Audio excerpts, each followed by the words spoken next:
பண்ண கூப்பிடலையே. இப்படி பண்ணு எப்படி இந்த மாதிரி ஆக்ஷன் பண்ண உன்னை நான் கூப்பிடலையே. இந்த ஆள் நடிக்கிறாருன்றது கூட உனக்கு தெரியல. இன்னும் நீ முட்டாளா இருக்கேன்னா போராளி ஆகிறதுக்கு உனக்கு தகுதியே இல்லைன்னு அர்த்தம். தமிழ்நாட்டில் 1.5 கோடி பேர் முட்டாள் இருக்கான்னு தெரிஞ்சு போச்சு. இப்போ அடுத்து வடக்கன் சைடில் எத்தனை முட்டாள் இருக்குன்னு என்றதுக்கு ரெடி ஆயிட்டாங்க இந்த கட்சி. பசங்க கொடுத்தா நீங்கெல்லாம் அதை யூஸ் பண்ண மாட்டீங்களான்னு என்ன கேட்குறீங்க. நான் இன்னைக்கு சொல்கிறேன், இலவசமாக நீங்கள் கொடுக்கக்கூடிய எந்த ஸ்கீமும் எனக்கு வேண்டாம், நான் யூஸ் பண்ணல. ஆனால் வரி பணம் என்கிட்ட வாங்காத. இலவசம் வேணான்னு மேடைக்கு மேடை கூவிட்டு இலவசத்தை அறிவிச்சது யாரு? இந்த ஆள் நடிக்கிறாருன்றது கூட உனக்கு தெரியல.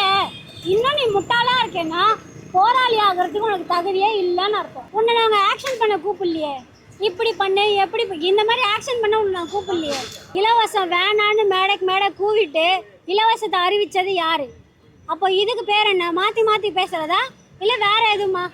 மாற்றி மாற்றி பேசுகிற எச்சம் மீடியாக்களுக்கும் இந்த ஆட்சிக்கும் வேற பேசுறதுக்கு டாபிக் இல்லை. நீ ரொம்ப டயர்டாக இருக்க, மனசு சரியில்லாமல் இருக்க, எங்கேயாவது கொஞ்சம் வெளில போயிட்டு வா, மைண்டு ரிஃப்ரெஷ் ஆகும். இல்லை வெளியே ஊருக்கு போயிட்டு வாங்க, போயிட்டு கொஞ்ச நாள் எங்கன்னா ட்ரிப்பு மாதிரி எங்கன்னா போயிட்டு வாங்க, மனசு சரியாகும் சொன்னால் அதில் ஏதோ ஒரு நியாயம் இருக்குது. போய் படத்தை பார், சரியாயிடுவேன். போட பைத்தியம். இலவசங்க கொடுத்தா நீங்கெல்லாம் அதை யூஸ் பண்ண மாட்டீங்களான்னு என்ன கேட்குறீங்க. நான் இன்னைக்கு சொல்கிறேன், இலவசமாக நீங்கள் கொடுக்கக்கூடிய எந்த ஸ்கீமும் எனக்கு வேண்டாம், நான் யூஸ் பண்ணல. ஆனால் வரி பணம் என்கிட்ட வாங்காத. இலவசத்தை யூஸ் பண்ணுறான்ல அவன்கிட்ட மட்டும் வரி பணத்தை வாங்கி ஆட்சியை நடத்து, தமிழ்நாட்டை நடத்து. என்கிட்ட ₹1 நீ வாங்கக்கூடாது. எந்த விதமான வரியும் நீ என்கிட்ட வசூலிக்க கூடாது. அதுக்கு உனக்கு ஓகேவா? அந்த அந்த ஒரு விஷயத்துக்கு நீங்கள் சொல்லுங்கள், ஓப்பன் ஸ்டேட்மெண்ட் நீங்கள் கொடுங்க.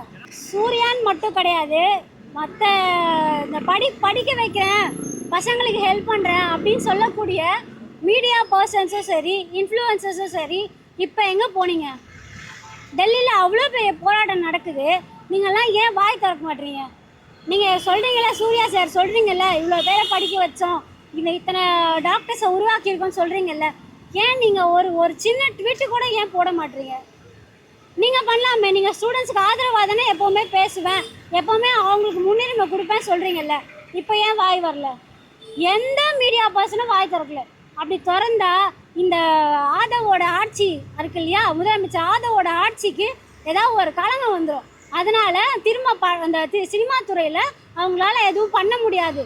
அந்த ரீசன்னால இவங்க எல்லாரையும் வாய் மூடிட்டு இருக்காங்கன்னு எனக்கு ஒரு பெரிய டவுட் வருது. ஜெயிச்சதுக்கப்புறம் எல்லா தலைவர் வீட்டுக்கும் போனீங்க, சீமான் பேர்பா வீட்டுக்கு போனீங்க, ஸ்டாலின் சார் வீட்டுக்கு போனீங்க, அப்புறம் இன்னும் சில கட்சிங்க வீட்டுக்கெலாம் நீங்கள் முன்னாடியும் போனீங்க, அது வேறு விஷயம். அதுக்கப்புறம் போனீங்க, ஏன் எடப்பாடி சார் வீட்டுக்கு போகல? புரியுதா உங்களுக்கு? ஆனால் இந்த கேள்வி எவனும் கேட்க மாட்டான். எடப்பாடி வீட்டு சாருக்கு ஏன் போகல அவர் வீட்டுக்கு நீங்கள்? அப்போ உனக்கு மாண்பு தெரில தானே, உனக்கு அறிவில்லை தானே, அவரும் ஒரு கட்சி தலைவர் தானே. அப்போ உனக்கு என்ன தனிப்பட்ட வெறுப்பு இல்லாத அரசியல் பண்ணுவேன்னு சொல்லிட்டு தானே நீ பதவி எடுத்த. அப்போ அந்த அவரை நீ புறக்கணிக்கிறேன்னா அப்புறம் உனக்கு என்ன இருக்குது? உள்ளுக்குள்ளே காண்டை வச்சுருந்தானே சுற்றுற நீ. அமைச்சர்களா பைத்தியங்களான்னு தெரியல. தயவு செஞ்சு அமைச்சர்களா நடந்துக்க சொல்லுங்கள்.